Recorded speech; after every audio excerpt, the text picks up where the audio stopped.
तो भले ही उसके बाकी के साधन ना बन पा रहे हों, लेकिन माता पिता गुरु की सेवा का साधन भी उसको भगवत प्राप्ति करा सकता है। और इसका प्रत्यक्ष प्रमाण है महाराष्ट्र के पंढरीनाथ भगवान को जिन्होंने प्रकट किया, ऐसे श्री पुंडलीक। पुंडलीक भक्त की कथा बहुत कम हमारे उत्तर भारत में लोग जानते हैं। ये पहले भक्त नहीं थे, अपने माता पिता के प्रति इनकी श्रद्धा भावना नहीं थी। एक बार मां ने कहा कि बेटा हम वयोवृद्ध हो रहे हैं, तीर्थ यात्रा करवा लाओ, हमारे लिए रथ की व्यवस्था या पालकी की व्यवस्था कर दो, हम तीर्थ यात्रा कर लेंगे। तो पुंडलीक बोले कि भगवान ने 2 पैर दिए हैं, चल के चले जाओ, अब मेरे पीछे क्यों पड़े हो कि पालकी लाऊं, रथ लाऊं या कुछ लेके आऊं। तो माता पिता बोले कि दुर्भाग्य से ऐसा पुत्र है, अब क्या कर सकते हैं, चले गए। यहां पुंडलीक के कुछ मित्र, एक मित्र बड़ा धनवान था, वो रथ लेकर के आया और अपने मित्र पुंडलीक से बोला चलो मैं नया रथ लेके आया हूं, थोड़ा घूमने चलते हैं। पुंडलीक बोला हाँ चलो। रथ में घूमते हुए जब जा रहे थे तो रास्ते में माता पिता दिखे पुंडलीक को, दोनों वयोवृद्ध बेचारे सामान लेके तीर्थ यात्रा पे जा रहे थे। तो पुंडलीक ने नजर और फेर ली कि कहीं इनको बैठाना ना पड़ जाए। ऐसा था, माता पिता के प्रति कोई श्रद्धा नहीं। विशेष रूप से सारे युवा ध्यान से सुनिए और माता पिता भी सुनिए। आजकल, पहले एक जमाना था कि बच्चों को मातृपितृ संस्कार सेवा के देने पड़ते थे, पर आजकल माता पिताओं को भी समझाना पड़ता है कि माता पिता कैसे बना जाए। इसलिए दोनों सुनिए, बहुत ध्यान से सुनिए। थोड़ा आगे जाकर के एक आश्रम में रात्रि हो गई, तो वहां जाकर के पुंडलीक अपने मित्रों के साथ सो गए। प्यास लगी तो रात्रि में उठे और तभी क्या देखते हैं कि 3 अत्यंत सुंदर कन्या उस आश्रम में झाड़ू लगा रही हैं। और झाड़ू लगाते लगाते लगाते लगाते अचानक से वो अत्यंत सुंदरी, अत्यंत कुरूप हो गई। और जैसे ही उनका रूप कुरूप हुआ तो झाड़ू लगा करके जितनी रज वहां इकट्ठी हुई, उस रज को जैसे ही उन्होंने पुनः माथे से लगाया, फिर से सुंदर हो गई। पुंडलीक की आश्चर्य देख रहा था, दौड़ करके गया और कहा आप तीनों कौन हो? और मैंने अभी अभी देखा आपका रूप इतना कुरूप और ये रज लगाते ही आपका मुखमंडल बिल्कुल सुंदर हो गया। मैं ये समझ नहीं पाया हूं, ये चमत्कार है कि जादू है, क्या है ये? तब उन तीनों ने परिचय दिया कि हम इस भारत में बहने वाली शुद्ध पवित्र नदियां हैं। लोग बाग हम में स्नान करके अपने पापों को धो जाते हैं, तो हमारा रूप जो सुंदर है वो कुरूप हो जाता है। तब अपने उस लोगों के जो पाप हमारे अंदर आए हैं उनको नष्ट करने के लिए हम भारतवर्ष के आश्रमों में जाते हैं और वहां जाकर के गुरुजनों के, वयोवृद्धों के जो चरण रज है उसको अपने माथे से लगाते हैं, तो उससे हमारे जितना भी कुरूपता है, जितने भी लोगों के पाप भीतर आए, सब नष्ट हो जाते हैं। पुंडलीक बोला कि मतलब जीवन में चाहे जितने पाप किए हों, उन पापों का प्रायश्चित धाम जाने से, तीर्थ जाने से, नदी स्नान करने से तो होता है, ये रज लगाने से भी होता है। तब वो तीनों नदियां बोली कि धाम जाने से, तीर्थ जाने से, नदी स्नान करने से होगा, यह भी कंफर्म नहीं है, लेकिन घर में विराजमान माता पिता और सदगुरु के नित्य चरण रज लगाने से तो नित्य पाप नष्ट होते हैं। ये प्रत्यक्ष है, ये प्रमाणित है। हर की पौड़ी पर इतनी भीड़ लगती है हरिद्वार में, क्यों? पाप चले जाते हैं वहां स्नान करने से। गंगा पापम शशि तापम धन्यम कल्प तरुस तथा, यह बात बिल्कुल सिद्ध है कि गंगा पाप मुक्त करती हैं, परंतु वहां आपको संकल्पित होना पड़ेगा। हे गंगा मैया, मैं आप में डुबकी लगा रहा हूं, मेरे पापों को मुक्त कर दो। मैं संकल्प देकर के कहता हूं कि मैं पुनः पाप नहीं करूंगा, तब गंगा आपके पापों को निवृत्त करती है। अगर गंगा में स्नान करने के बाद पुनः पाप की ओर आप जाने वाले हैं तो पाप नष्ट नहीं होगा। पर घर में विराजमान माता पिता, उनको संकल्प नहीं देना पड़ता, उनको तो आप नित्य प्रणाम करो, बस प्रणाम करने मात्र से वो हृदय से चाहेंगे कि आपके सारे पाप नष्ट हो जाएं। और उसी समय दौड़ करके गए और अपने माता पिता को बीच रास्ते में ही रथ में विराजमान किया, घर ले गए और घर ले जाकर के कहा कि अब तीर्थ आपको नहीं जाने पड़ेंगे, मैं आपकी यही सेवा करता रहूंगा और यही तीर्थों का जल, तीर्थों का प्रसाद आ जाएगा, और ज्यादा इच्छा होगी तो अब तीर्थ आएंगे यहां पर, आप कहीं नहीं जाएंगे, मैं आपकी सेवा करूंगा।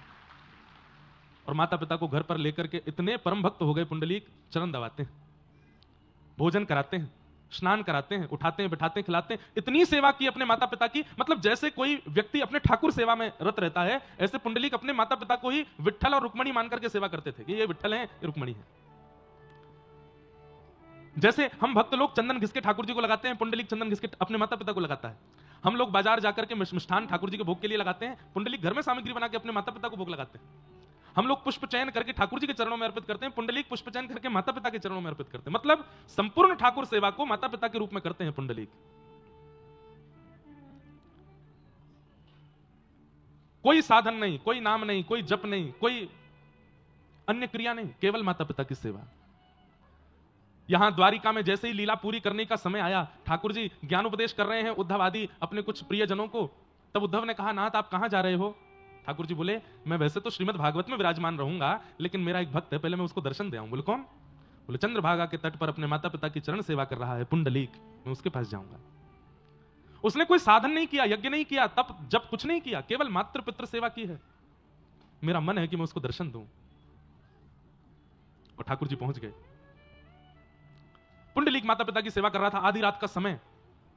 जैसे ही ठाकुर जी आए तो ठाकुर जी के श्री अंग से कस्तूरी की सुगंध आ रही थी, और वो सुगंध इतनी मनमोहक होती है कि महाराज देवराज इंद्र भी उस सुगंध को लेने के लिए तड़पते हैं, लेकिन ठाकुर जी के अंग की वह सुगंध इंद्र को भी प्राप्त नहीं होती। लेकिन जैसे ही भगवान पुंडलीक के द्वार पर पहुंचे तो पुंडलीक को सुगंध आने लगी। तो सुगंध प्राप्त करते ही पुंडलीक बोला, पता नहीं ये सुगंध कहां से आ रही है, अगर ये सुगंध मेरे माता पिता को आई तो कहीं वो बेचैन ना हो जाएं, वो गहरी नींद में है, सुगंधी के कारण कहीं उनको बेचैनी ना हो, कहीं वो करवट ना लेने लग जाएं। पुंडलीक दौड़ करके गया, हवा करने लगा द्वार पर कि ये सुगंधी भीतर ना आवे। ठाकुर जी चल करके आ रहे हैं तो नूपुरों की छम छम छम ध्वनि आ रही है, हाथ के कड़ूले बज रहे हैं, ठाकुर जी के श्रृंगार बज रहे हैं।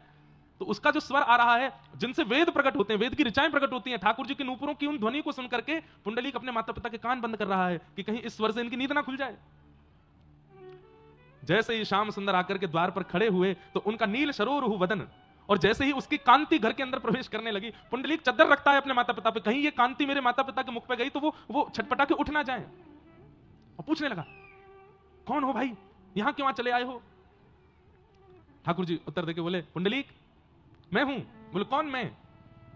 बोले देवकी नंदन वसुदेव नंदन द्वारिकाधिपति गौ ब्राह्मण प्रतिपालक त्रिभुवन नायक साक्षात परमात्मा कृष्ण, तुम्हारे द्वार पर खड़ा हूं पुंडलीक। पुंडलीक दौड़ करके गया, बोले आप भगवान हो? बोले जी। यहां क्यों आए हो? ठाकुर जी बोले, ये प्रश्न कोई नहीं करता मुझसे। अरे जन्म जन्मांतरों के पुण्यों के बाद भी मेरा दर्शन नहीं होता पुंडलीक, मैं तेरे कुछ सालों की सेवा से प्रसन्न होकर आ गया हूं। पुंडलीक बोला, लेकिन मैंने आपको प्रसन्न करने के लिए सेवा तो नहीं की थी, आप क्यों प्रसन्न हो गए? मैं तो माता पिता की सेवा उनकी प्रसन्नता के लिए कर रहा हूं, आप क्यों प्रसन्न हो गए? ओहो, मैंने सुना है आप माखन चोर हो, आप चित चोर हो, मेरे माता पिता की सेवा की प्रसन्नता की भी चोरी कर ली आपने। अरे वो प्रसन्न होने चाहिए, आप क्यों हो गए? रुक्मणी जी भी साथ में गई थी। रुक्मणी जी ने ठाकुर जी का हाथ पकड़ा, बहुत बेइज्जती हो रही है, चलो यहां से, इसलिए आए थे हम यहां पे। देवी रुको ना, ये पुंडलीक है, इसकी निष्ठा तो देखो माता पिता में, साक्षात कृष्ण साक्षात रुक्मणी द्वार पर खड़े हैं, लेकिन हमको पूछ भी नहीं रहा है माता पिता के आगे। ठाकुर जी के पास आकर के हाथ जोड़ के बोला, मैं आपके आगे हाथ जोड़ता हूं, मेरे माता पिता सो रहे हैं, विश्राम कर रहे हैं, आप जाइए यहां से। ठाकुर जी बोले, हम एक बार जिसके पास आ जाते हैं फिर उसको लेके ही जाते हैं। पुंडलीक बोला, मैं नहीं जाने वाला कहीं, और ना मुझे जाना है, और ना मैंने आपको बुलाया। अगर आपका कोई न्यायालय होता हो तो वहां पर मैं आप पर केस भी कर दूंगा कि मैंने नहीं बुलाया था आपको, जबरदस्ती ले गए मुझे खींच के। ठाकुर जी बोले, कैसी भक्ति पुंडलीक की।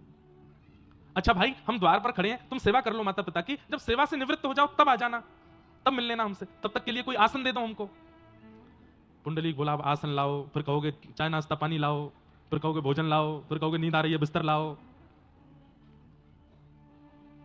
अरे आसन तो दे ही सकते हो। पुंडलीक गए भीतर जाकर के, आसन ढूंढने में इतनी उनको लग रहा था कि इतनी देर भी मेरे माता पिता की सेवा से मुझे दूर क्यों किया जा रहा है। तो एक ईंट दिखाई दी, वही सरका दी, बोले ये लो आसन, बैठ जाओ उसके ऊपर। रुक्मणी जी पकड़ती रही, मना करती रही, ठाकुर जी नहीं माने, और उस ईंट के ऊपर प्रतीक्षात्मक भाव से आज तक ठाकुर जी खड़े। आज भी पंढरीनाथ विठल भगवान खड़े हैं और प्रतीक्षा कर रहे हैं कि मेरे पुंडलीक की सेवा एक दिन पूरी होगी और वो मुझसे मिलने आएगा। सोचिए, भगवत दर्शन के लिए मैं और आप, हम क्या नहीं कर रहे हैं, सब कुछ कर रहे हैं, सारे नियमों का पालन कर रहे हैं, सारी विधाओं का पालन कर रहे हैं, सारे तीर्थों के दर्शन कर रहे हैं, सब प्रकार की क्रिया कर रहे हैं कि हमको भगवत अनुभव हो, लेकिन घर में विराजमान जो माता